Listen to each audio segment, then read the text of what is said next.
Alhamdulillah, alhamdulillah arsalahu rasulahu bil huda wa dinil haq liyudhhirahu 'ala dini kullihi wa kafa billahi shahida. Asyhadu an la ilaha illallah wahdahu la syarika lah wa asyhadu anna Muhammadan 'abduhu wa rasuluh. Allahumma shalli wa sallim 'ala rasulil karim Muhammadin sallallahu alaihi wasallam wa ala alihi wa ashabihi wa man tabi'ahum bi ihsan ila yaumiddin. Allah Ta'ala fi kitabihil karim wa huwa asdaqul qa'ilin. A'udzu billahi minasy syaithanir rajim. Bismillahirrahmanirrahim. Alhamdulillahirabbil alamin arrahmanir rahim maliki yaumiddin. Iyyaka na'budu wa iyyaka nasta'in ihdinas siratal mustaqim siratal ladzina an'amta 'alaihim ghairil maghdubi 'alaihim waladdallin. Jadi insyaallah kepada Allah. Pertama, marilah kita bersyukur kepada Allah Subhanahu wa Ta'ala. Alhamdulillah pada pagi ini kita masih diberikan nikmat sehat, nikmat iman dan Islam, sehingga alhamdulillah Allah masih menggerakkan seluruh jiwa kita memenuhi panggilannya, yaitu melaksanakan salat subuh berjamaah. Mudah-mudahan salat yang kita lakukan ini adalah diterima oleh Allah Subhanahu wa Ta'ala. Amin. Salawat dan salam semoga tercurah ke hadirat Nabi besar kita Muhammad sallallahu alaihi wasallam, kepada keluarganya, kepada para sahabatnya, dan insyaallah kepada kita semua yang senantiasa komitmen menjalankan perintah-perintahnya dan berusaha untuk menjauhi semua apa yang dilarang. Hadirin yang insyaallah dimuliakan Allah, pagi ini saya mendapat giliran untuk menyampaikan satu materi. Terima kasih yang saya mendapat kacamata di sini.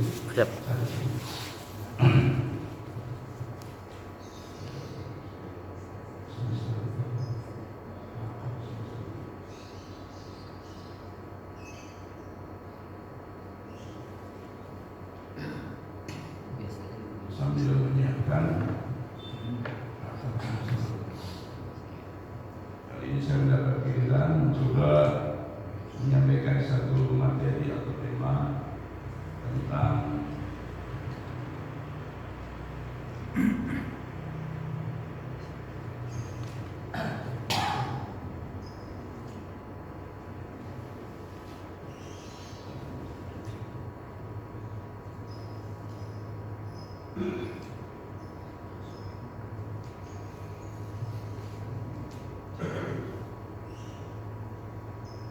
tema ini sengaja saya coba ambil karena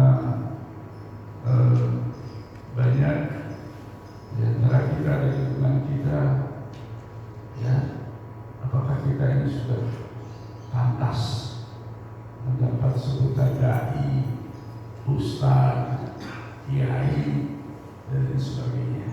Jadi sengaja kita angkat karena bagaimanapun setidak-tidaknya kita mengetahui ketika kita disebut sebagai seorang dai ini, apa yang harus kita ketahui dan apa pula yang harus kita persiapkan, kira-kira seperti itu.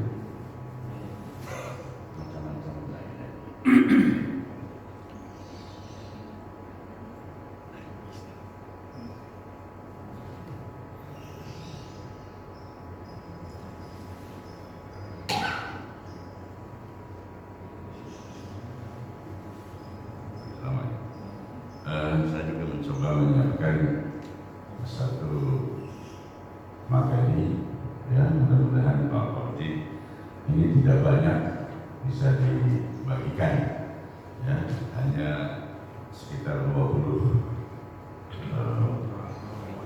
Silakan yang lain mungkin kalau mau maaf kalau tidak kebagian semua. Ya, Bapak sekalian, ini dulu yang coba kita sampaikan, yaitu pantaskah kita disebut seorang dai? Pantaskah kita disebut pantaskah kita disebut seorang ustaz? Nah, apa saja yang harus diketahui oleh kita sendiri ketika kita memang ingin menjadi seorang dai.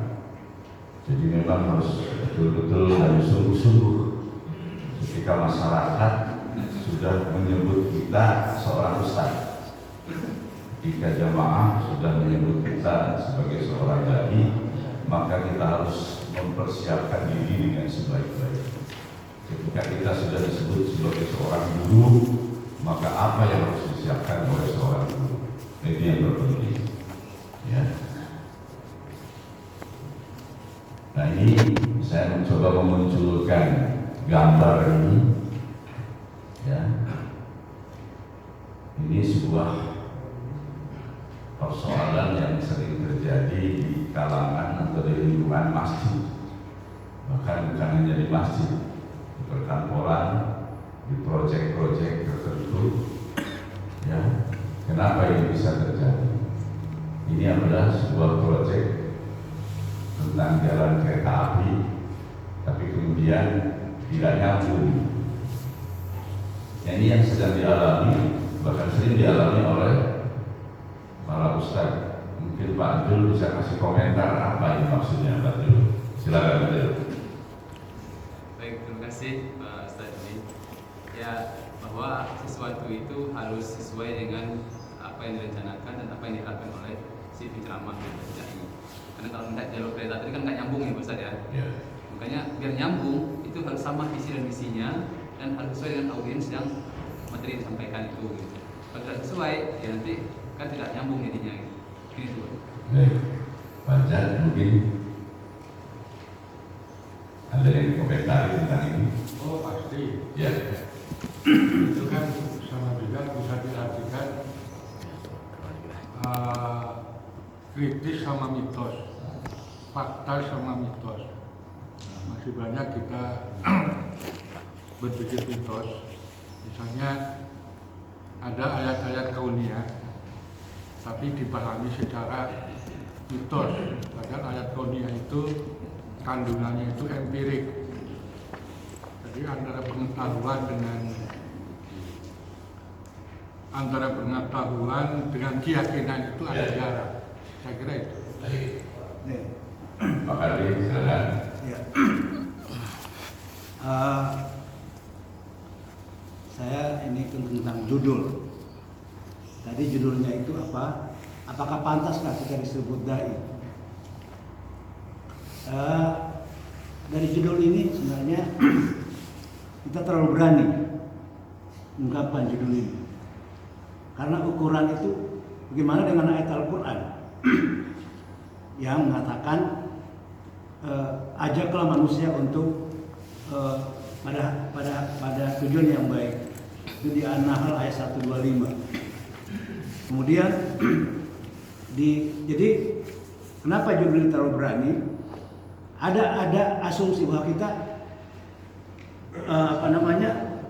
sudah punya kriteria sendiri tentang dakwah itu.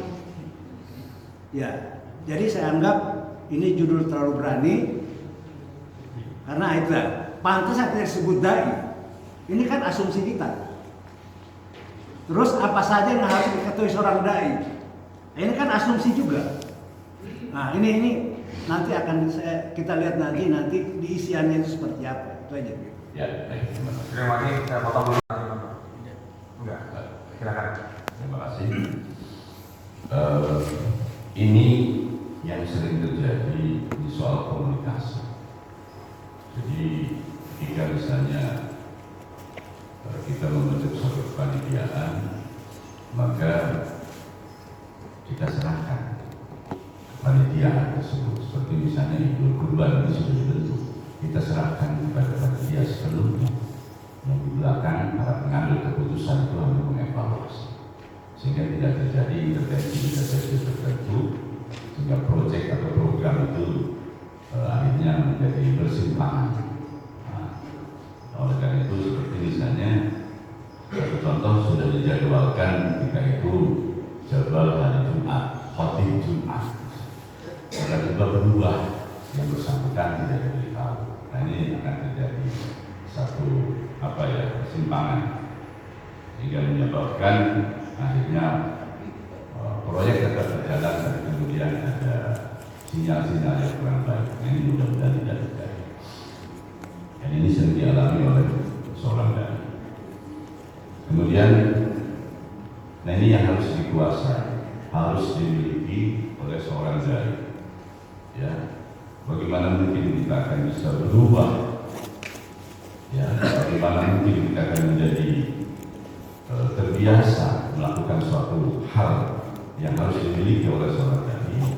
Maka kuncinya adalah bagaimana kita melakukan praktek latihan-latihan, ya, sehingga insya Allah termasuk sekarang ini mengadakan satu pelatihan, ya, kemudian melakukan pengulangan-pengulangan sehingga akan menjadi satu kebiasaan, ya.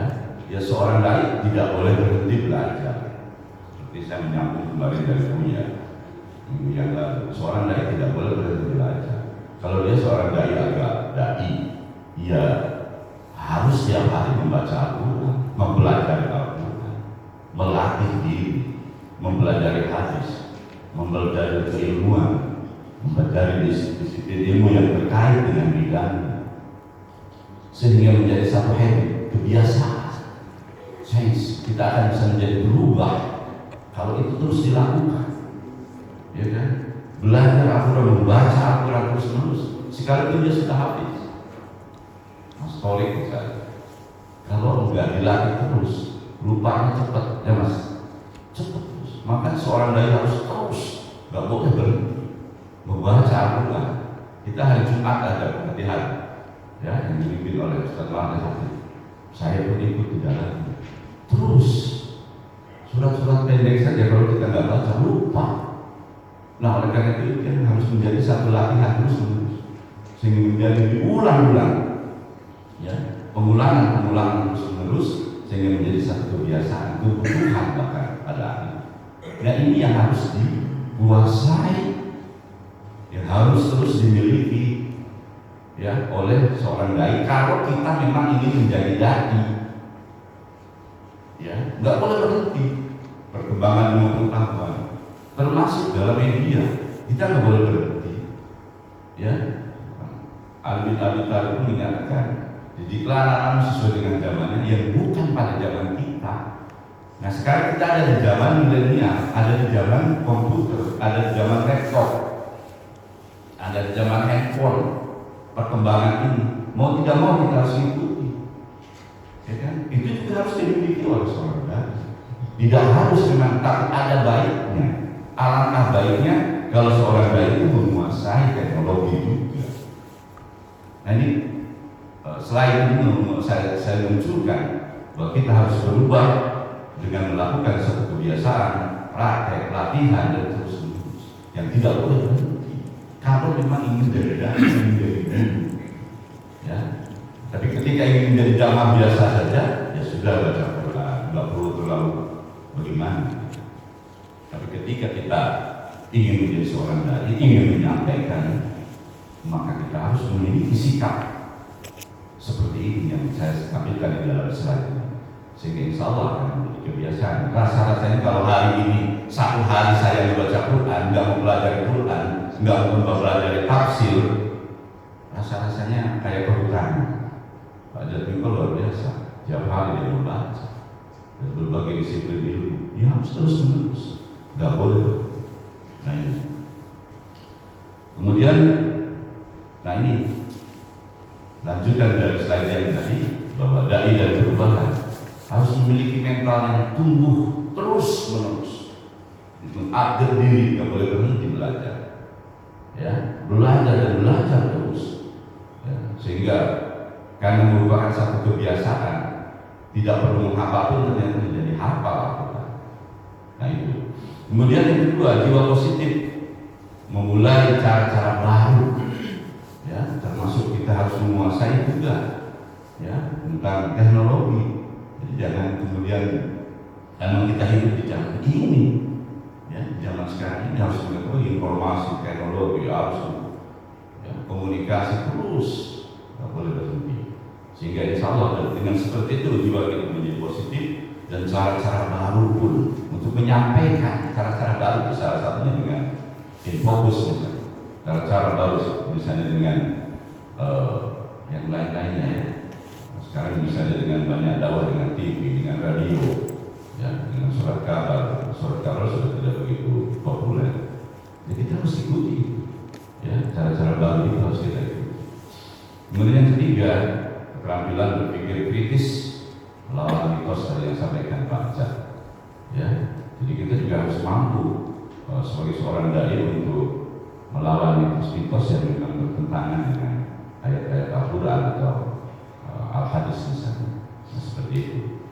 Kemudian yang keempat, kita juga harus terus menerus menggali metode, ya, dakwah yang penyemangat, bukan budaya menghukum dan bikin bingung. Jadi dakwah kita yang sistematis, yang mengena, jangan kemudian membuat kita menjadi bingung. Ini yang harus dikuasai, dimiliki oleh seorang dai. Ya. Berikutnya, nah ini pengertian daripada dai. Ya. Yang pertama, dai adalah sebutan dalam Islam bagi orang yang bertugas mengajar. Dai tugasnya mengajar, mendorong orang lain untuk mengikuti dan mengamalkan ajaran Islam. Itu tugas dai. Dan bagaimana mungkin kita bisa mengajar ketika kita sendiri belum bisa menjadi satu contoh, belum bisa menjadi teladan, belum bisa menjadi figur yang mumpuni. Memang berat untuk menjadi dai. Jadi dai intinya adalah bagaimana kita mengajar orang lain sehingga apa yang ingin kita sampaikan masalahnya menjadi target yang bisa tercapai. Nah, seorang dai itu terlibat dalam dakwah atau aktivitas menyiarkan, menyeru dan mengajak orang lain untuk beriman, berdoa atau untuk berkehidupan dalam istilah berislam atau berkehidupan Islam. Ini juga tugas dai. Dan ini pun hanya mungkin memang ketika kita sudah menguasai diri kita, ilmu-ilmu yang memang dibutuhkan untuk mengajak orang lain. Nah, kemudian apa yang disebut dengan dai itu sangat seperti ibarat mata uang. Ya. Dai itu sangat lekat dengan dakwah karena tugasnya. Ya. Jadi seorang dai disebut pula dengan pendakwah, ya, yang menyampaikan. Kemudian ini saya ambil coba dari KKBI. KKBI itu Kamus Besar Bahasa Indonesia. Nah, ini seorang dai juga harus memiliki ini. Kamus Besar, Kamus Bahasa Indonesia, Kamus Arab, Kamus Inggris, bahkan Kamus Daerah. Alhamdulillah saya punya semua ini. Kenapa? Ketika kita mengalami kesulitan untuk mencari satu kata tertentu, pernyataan tertentu, kita bisa buka dari referensi atau rujukan ini. Walaupun Mbak Google selalu bersedia, tapi akan lebih baik, lebih akurat ketika kita memiliki ini. Nah, dalam Kamus Besar Bahasa Indonesia mengartikan dakwah sebagai penyiaran propaganda atau penyiaran agama di kalangan masyarakat dan pengembangannya atau seruan untuk memeluk, mempelajari dan mengamalkan ajaran Islam. Itu dakwah. Ya, isinya seperti itu. Nah, kemudian fungsi dai. Ya. Apa itu fungsi dai? Yang pertama, kayak ini saya ambil dari beberapa tafsir pengertian dari Kamus Bahasa Arab. Bisa disebut mubalik. Kita sering mengenal bahasa atau kata-kata mubalik atau sebutan mubalik. Mubalik itu artinya menyampaikan. Ya. Yang kedua, dai juga berfungsi untuk mu'alim, pengajar, ya, guru. Ya. Nah, yang ketiga, dai juga fungsi dai adalah murabbi, pendidik. Ya, beda. Pengajar dengan pendidik beda. Kalau pengajar itu orientasinya kepada materi yang ingin disampaikan, tapi kalau pendidik adalah secara keseluruhan sebagai seorang ibu teladan. Ya. Kemudian yang keempat, mudaris, guru. Jadi dai juga bisa berfungsi sebagai seorang guru. Ya.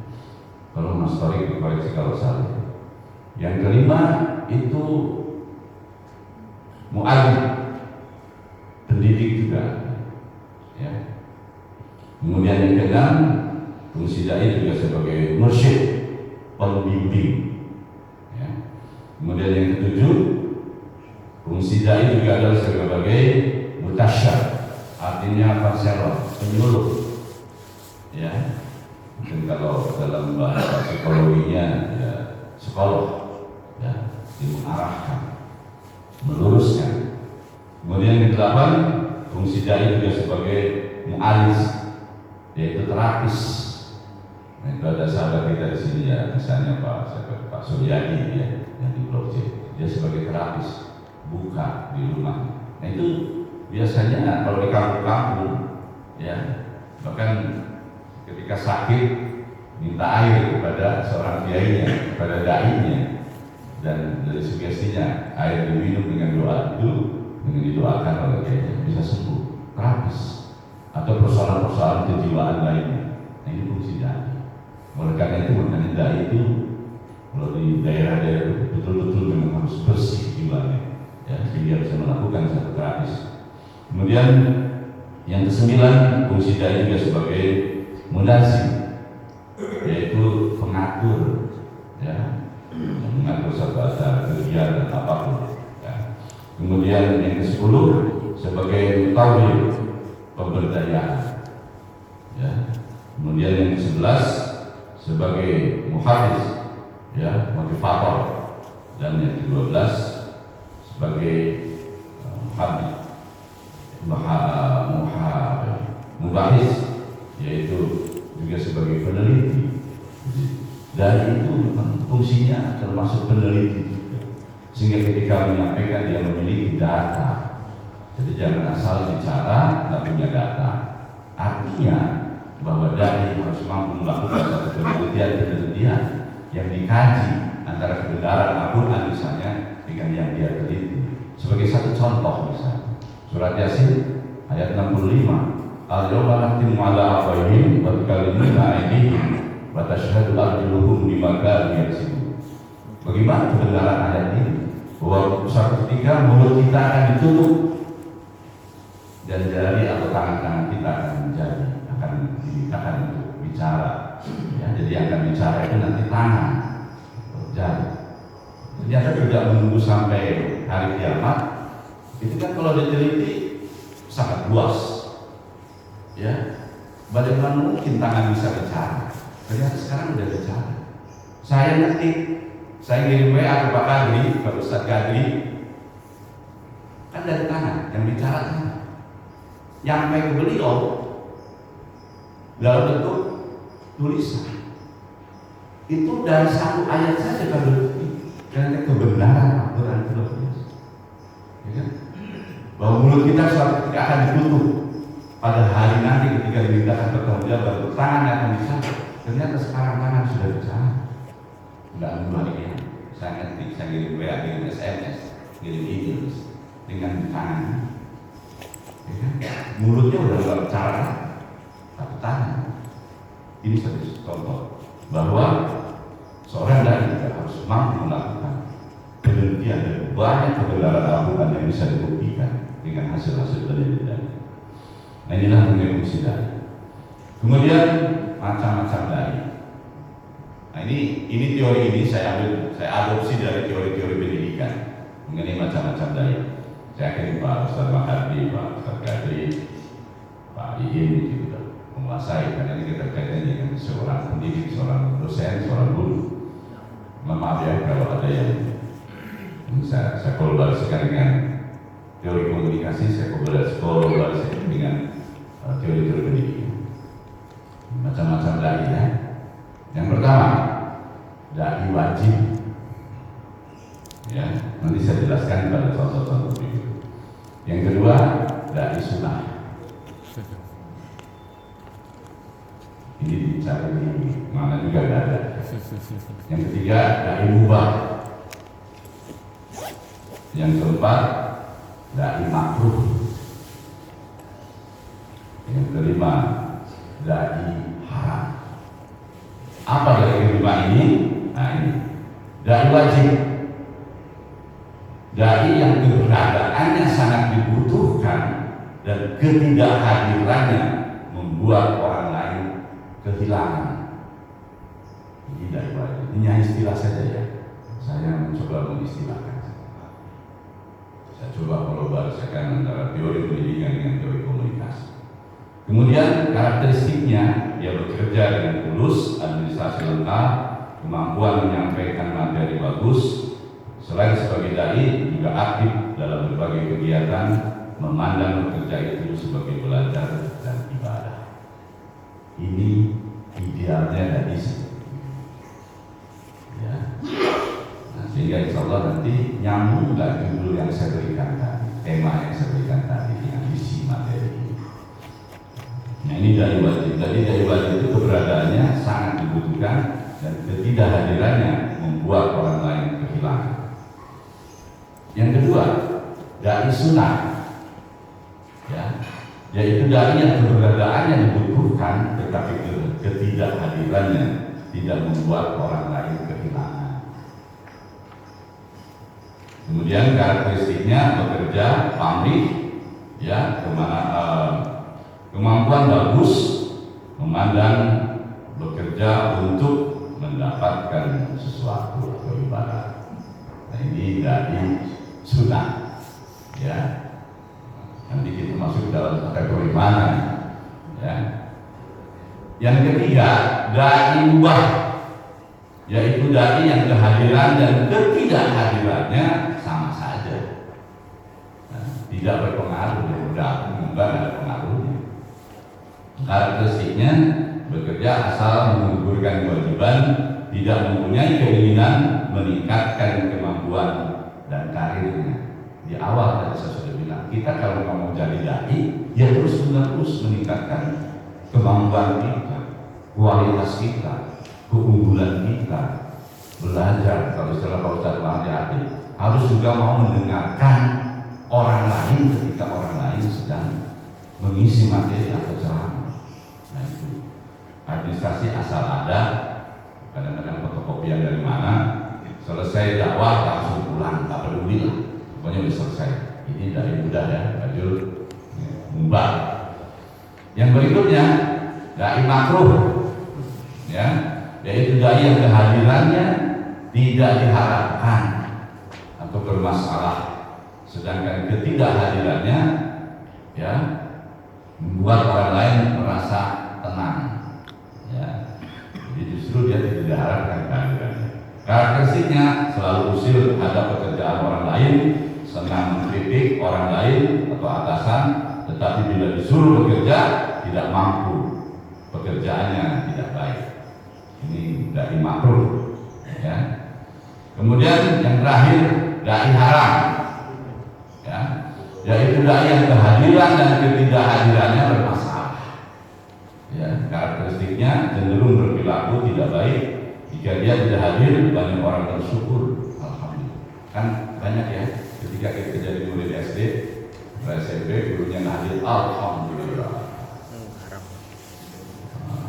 Ya kan, bersyukur bahkan tepuk tangan, bahkan kalangan mahasiswa juga seperti itu, apalagi dosen yang killer. Ya, nah kalau dia ada dan hadir, misalnya di masjid, kan, orang lain menjadi risih kalau ada seseorang. Nah ini macam-macam dai, bisa terjadi kritisi, tapi ini kira-kira saya adopsi dari rujukan-rujukan yang ada. Nah itu, ya. Kemudian mari kita refleksi diri kita, dengarkan suara hati kita, di posisi manakah kita. Ya, mari refleksi diri, ikuti suara hati menuju kriteria dai wajib. Sanggupkah kita menjadi dai wajib? Sudah pantaskah kita disebut dai? Dari materi yang singkat ini, mudah-mudahan ada manfaat. Ini adalah beberapa rujukan yang saya jadi dasar menulis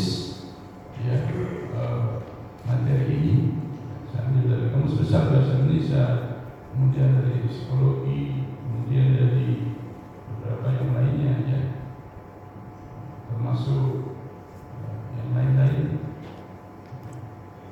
Kemudian lagi juga ya, ini juga saya ambil data sekitar 10 saya ambil. Ya. Ini dulu buku ini saya masih punya, aslinya masih punya tentang media komunikasi. Ya. Buku asli saya punya, kemudian ini juga ada di almarhum Institut Profesi Islam, kemudian beberapa lainnya. Insya Allah saya memiliki buku ini, termasuk tafsir Al-Misbah, tafsir Ibnu Katsir, dan yang lainnya. Demikian ya, mudah-mudahan walaupun singkat ada manfaatnya, dan saya berharap ada komunikasi di antara kita sehingga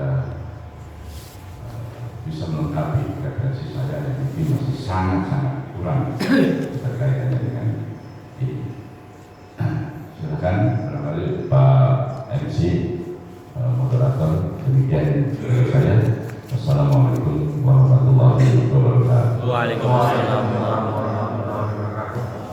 Terima kasih kita sendiri telah menyampaikan materinya dengan kita menjadi segala daripada pembicaraan tadi yang paling inti adalah seorang dai harus terus belajar dan belajar jika tidak ada kata. Untuk ada selanjutnya yaitu mempertanyakan materi itu apakah sudah tepat dan perlu dikoreksi, dipersilakan kepada Buya.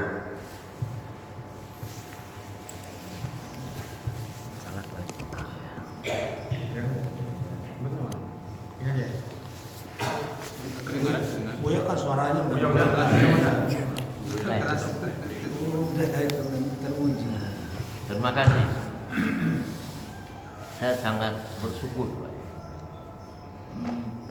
Apa yang Pak Endi kemukakan ini menjadi satu koreksi dan menjadi suatu ya pencerahan dan pengembangan. Kalau saya sangat berterima kasih. Karena ini dalam forum gitu, mungkin nanti pembicaraan kita ini bisa menjadi sesuatu masukan gitu.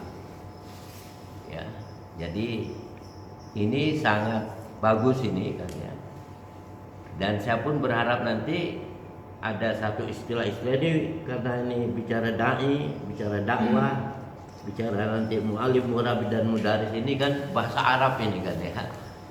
Ini tentu nanti saya berharap tentu yang ahli bahasa Arab termasuk Pak Kadri, termasuk ini moderator, ini bisa paling tidak gini Pak Endi apa penyempurnaan gitu, kan ya.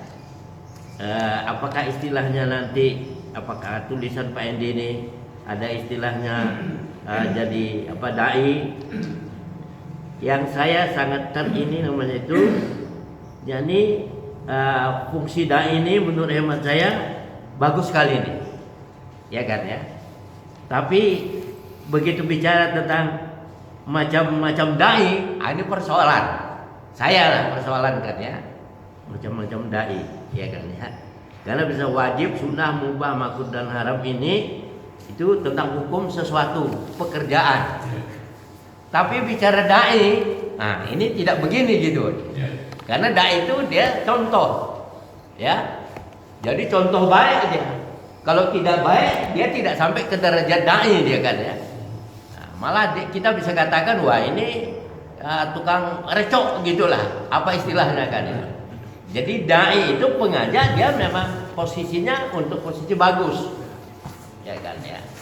Tapi kalau ada dai wajib, sunnah, mubah, makruh ini, nah ini, ya itu satu kritik saya. Ini Pak Eri kan ya, ini kan tentang hukum. Kalau dai itu sudah posisi memang posisi contoh, posisi baik-baik, ya kan ya. Jadi kalau ada yang tidak baik, ya dai tidak baik. Jadi tidak lagi sunnah, mubah dan makruh. Saya melihatnya begitu dari sisi ini. Nah itu yang penting kan ya. Tapi tolong memang dai itu memposisikan untuk contoh, Maka yang katakan seperti ini dai mubaligh, muallim, murabbi, ya ini jadi kemampuannya. Dia harus mampu segala. Sampai dikatakan ya baca air begitu kan mampu. Wah, ada orang sakit, entah kesurupan, orang datang sama dia, nah, fungsinya begitu. Jadi saya melihat dari sisi ini, saya berkeberatan gitu. Macam-macam daya, ada wajib, sunnah, mubah, makruh dan haram. Nah, itu aja saya hari ini kan ya. Yang lain barangkali yang lain kan ya. Tapi saya berterima kasih sekali nih Pak Endi, ya.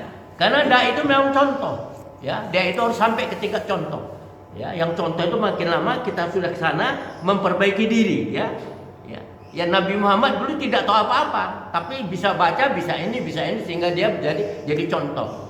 Nah, jadi kita semua mengarah ke situ. Kalau belum, usahakan, ya. Nah, di antara kita saling mengkoreksi boleh. Jadi saya ini yang dianggap wah sinar motivator bagus gini, tapi kalau salah bilang ada tidak bagus gitu. Jangan pula nanti wah karena dia begini jangan dia tidak ada. Kehebatan kita itu kehebatan karena dilihat bil alamin. Itu aja Pak Endi. Ya. Terima kasih. Nanti secara umum aja. Silakan yang lain. Ya untuk kedua kalinya ya. Apa namanya? Ya seperti yang saya sampaikan tadi itu ya.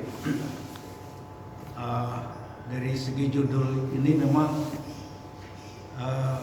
saya katakan terlalu berani karena akan nanti diminta pertanggungjawaban,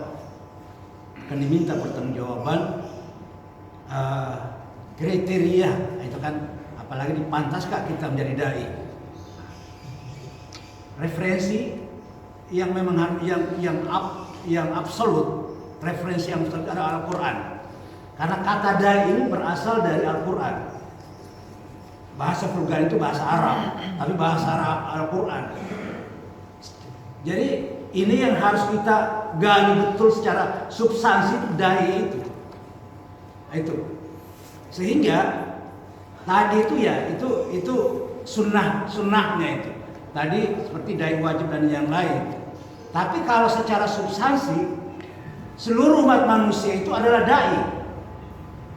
Itu. Karena Al-Quran itu bukan hanya bil khusus. Al-Quran itu petunjuk untuk semua manusia. Apalagi Al-Quran itu ajak manusia. Nah ini, jadi kalau orang kejar tentang kata dai itu pun kita masih banyak banyak memerlukan referensi. Tapi kalau dikatakan pantas, ini yang mungkin barangkali dalam tanda petik tadi itu terlalu berani kan begitu. Sama halnya saya berikan katakanlah ilustrasi juga sedikit. Seperti hafiz. Hafiz itu artinya apa? Penghafal Quran. Ya kan? Ini secara substansi. Kalau orang itu baca hafal Fatihah, disebut hafiz enggak? Hafal Fatihah. Nah, iya, kata hafiznya itu. Ya kan? Tapi kriterianya ada yang hafal 1 surah, ada yang hafal 2 surah. Itu udah secara teknis. Tapi secara substansi semua kita hafiz. Nah, sama juga seperti ini. Semua kita itu dai, apalagi kalau di An-Nahl 125 itu mencapai dai itu adalah al-hikmah. Bil hikmah itu ya seperti yang disampaikan kemarin 3. Anda punya ilmu, amal. Anda punya amal, punya integritas. Anda punya integritas, berakhlak. 3 itu. Ya, itu aja saya ingat judul ini terlalu berani. Itu aja mungkin. Ya, terima kasih Pak. Silakan yang lain. Ya, Pak Farid dipersilakan. Kalau nggak mau maju diangkat suaranya di. Ya, saya cuma mau ini aja. Assalamualaikum warahmatullahi wabarakatuh. Waalaikumsalam.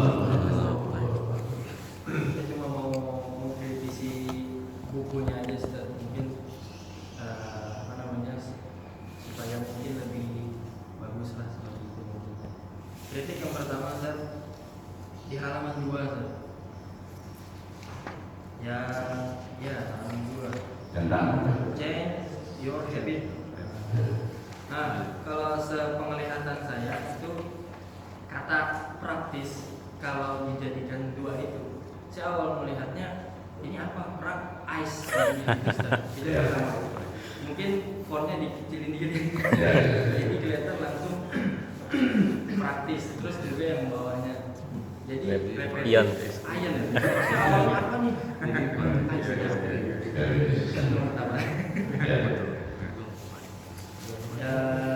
Yang kedua Ustaz, yang halaman berikutnya ada pengertian dai dan ada judul lagi, apakah dakwah itu? Menurut saya antara dai dan dakwah itu kan dua hal yang berbeda. Dai itu adalah seorang yang berdakwah, sedangkan dakwah itu sendiri adalah kata kerjanya gitu Ustaz.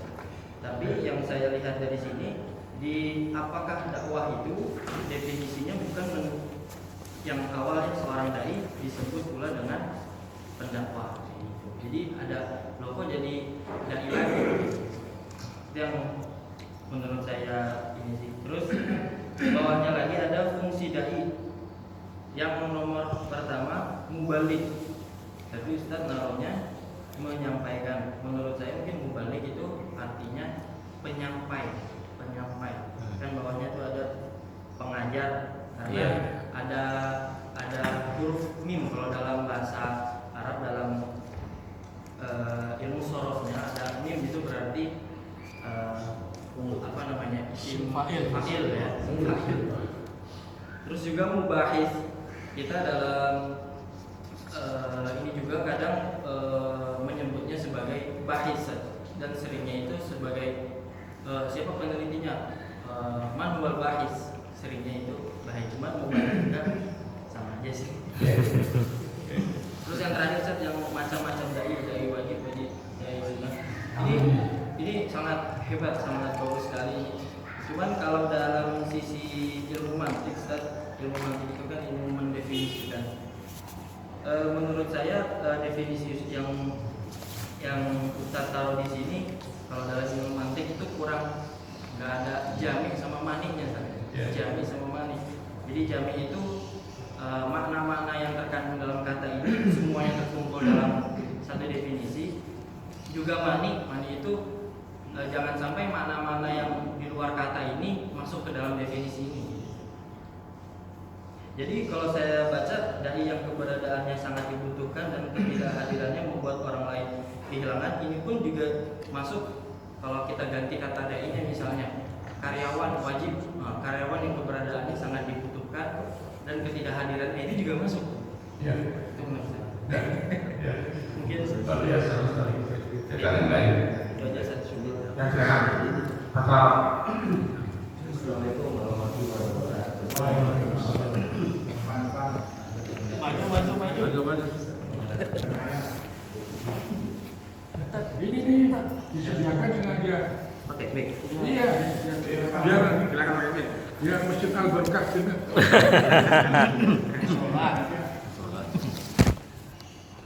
Alhamdulillah kali ini dapat pencerahan yang mungkin sebagian orang ada yang alami, ada juga yang mungkin tidak alami terkait dengan tema sudah pantas kita menjadi dai.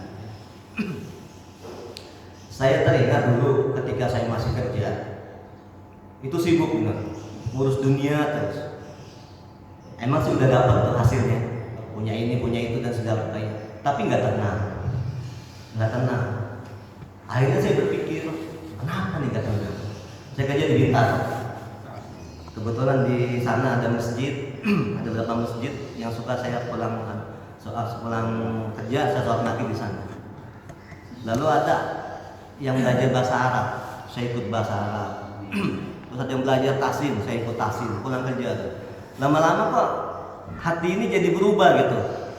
Yang tadinya gila dengan dunia, tiba-tiba saya mikir, nah ini ternyata agama begini nyuruh kita.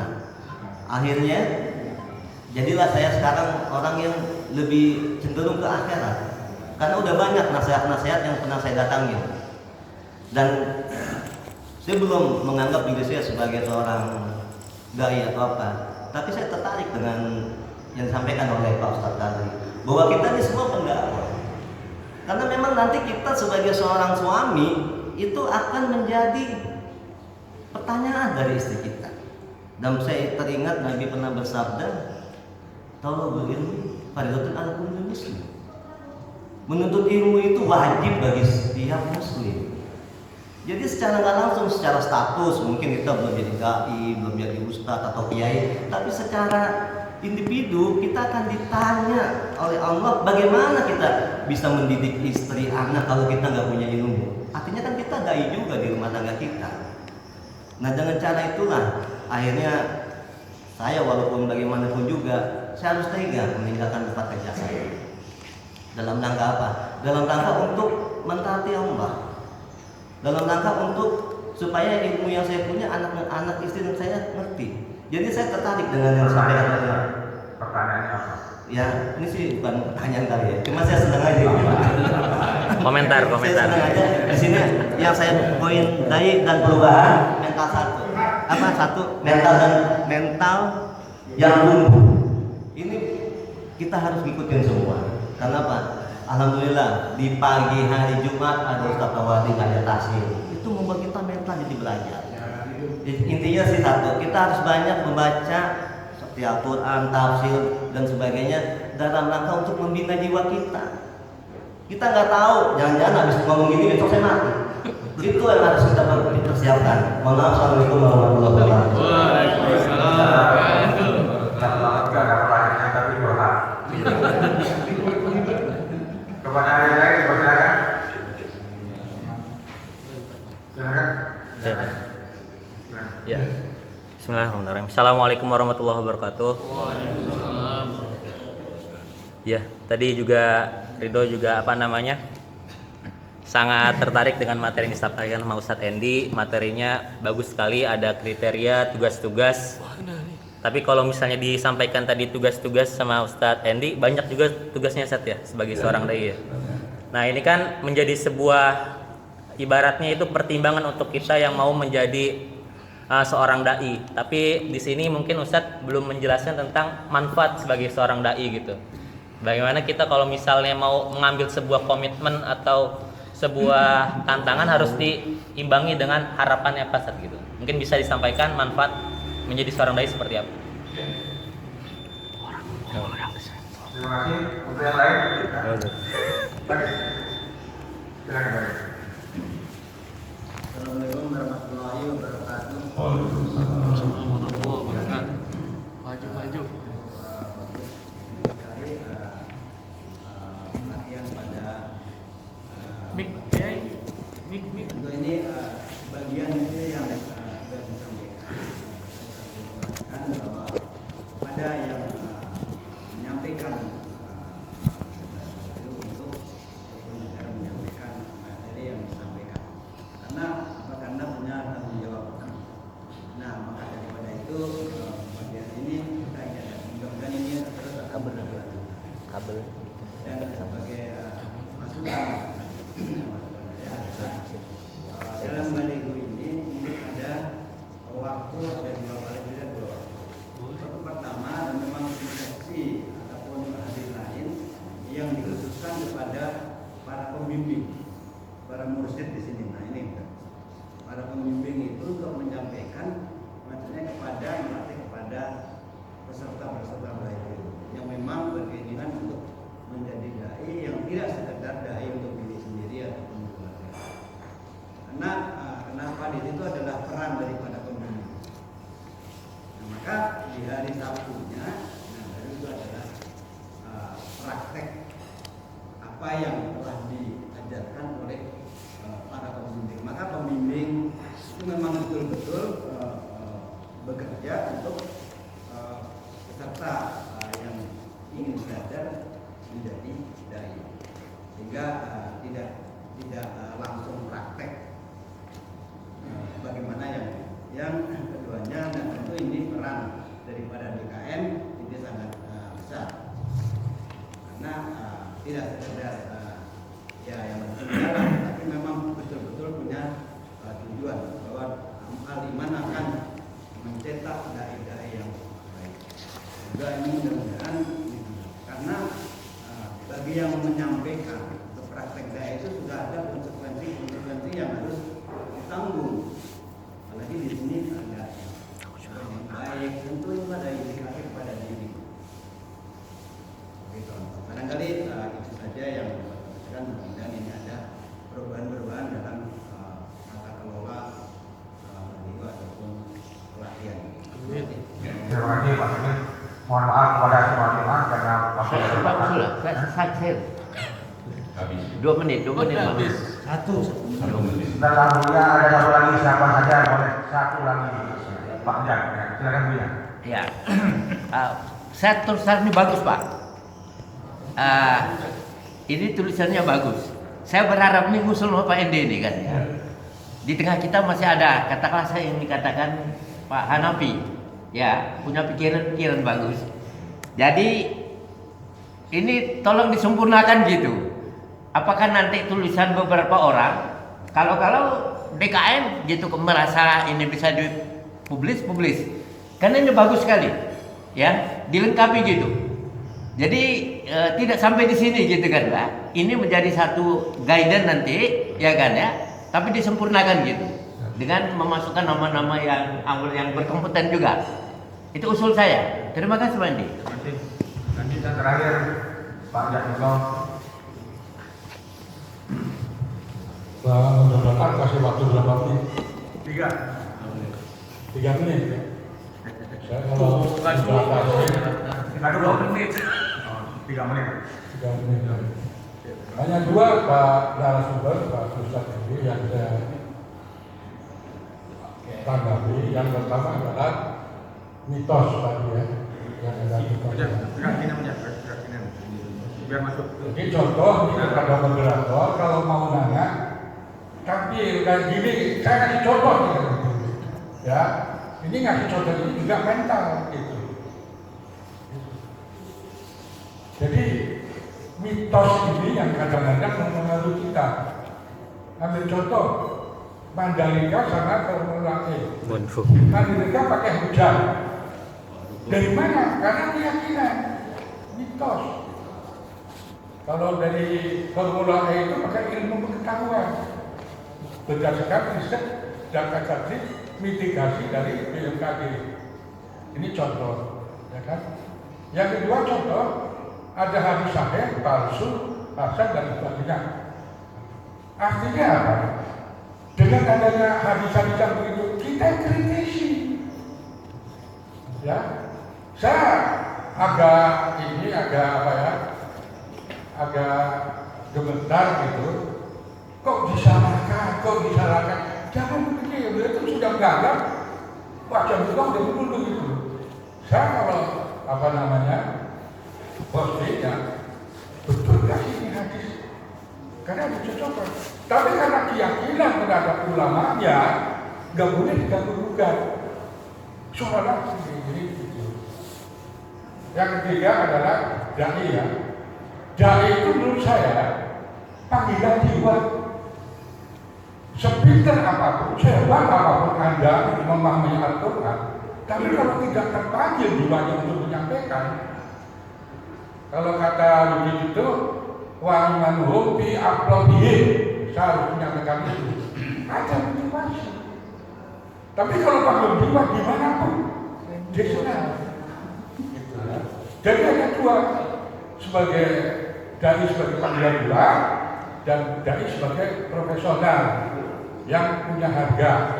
Saya kira itu aja. Terima kasih. Terima kasih. Sebenarnya sudah ditutup, tapi ini suatu penghormatan, silakan. Maju. 2 menit. Sepertinya kali ini menarik sekali pagi ini. Ini pamungkas. Berdiri.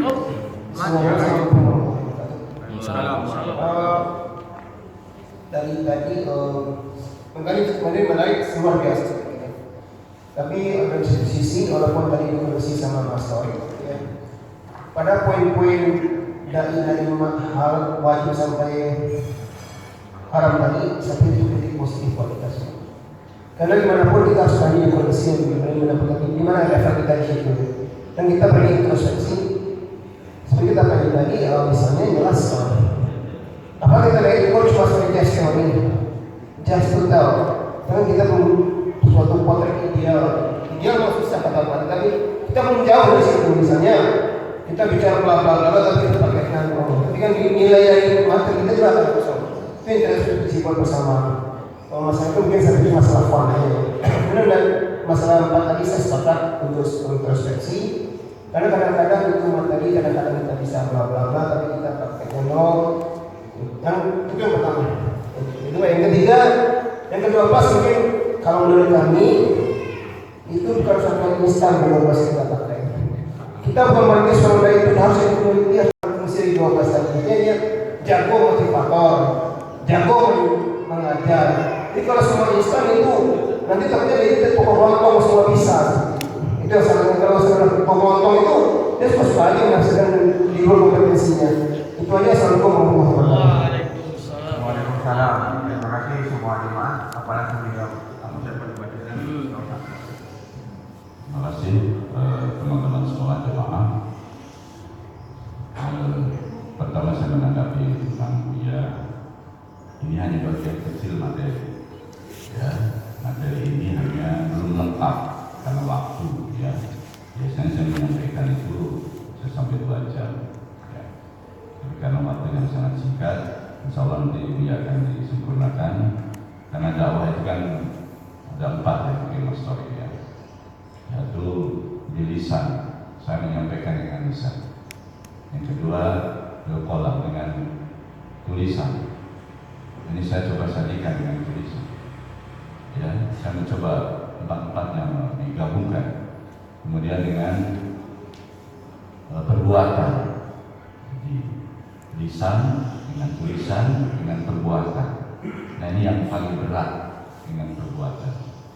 Jadi seperti di kampung saya itu baru dia disebut kiai kalau sudah melaksanakan 3 hal. Di kampung saya, termasuk kakek saya, yang pesantrennya sampai hari ini masih ada.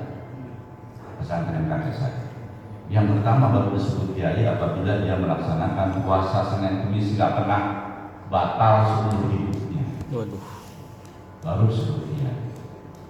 Perbuatan. Yang kedua dia tidak pernah berhenti tahajud selama hidupnya. Dan yang ketiga dia tidak pernah berhenti sholat duha selama hidupnya. Itu baru disebut kiai. Ketika kiai hari Kamis misalnya kelihatan makan di mana, maka gugur di kampung saya itu disebut kiai. Berat. Ya, ketika kita memang betul panggilan jiwa kan Pak Jaka. Kalau sudah merupakan panggilan jiwa maka kita harus komit. Ya kan?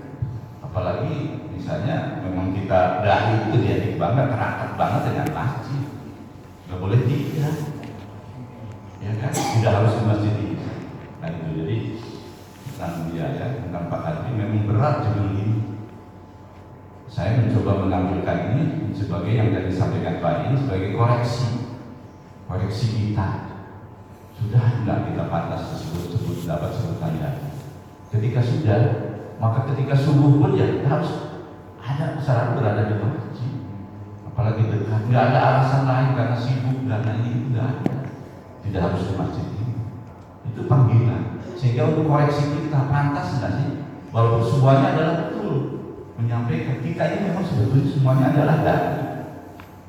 Pemimpin imam kita semua, apalagi laki-laki. Ya, menyampaikan minimal di keluarganya, minimal mengingatkan. Ya, jika anak kita ada sholat, ingatkan. Istri kita lalai sholat, ingatkan. Minimal. Tapi untuk mengingatkan kita harus kuat dulu. Karena posisi kita kalau ini disebut mendapat gelar tadi, sebutan tadi. Ya, makanya di awal tadi untuk Mas Tori, saya bilang tolong koreksi Mas Tori. Ya, kalau misalnya seperti tadi mubalik, saya ambil dari kamus juga. Ada yang bilang menyampaikan, ada juga yang mengatakan sampaikan.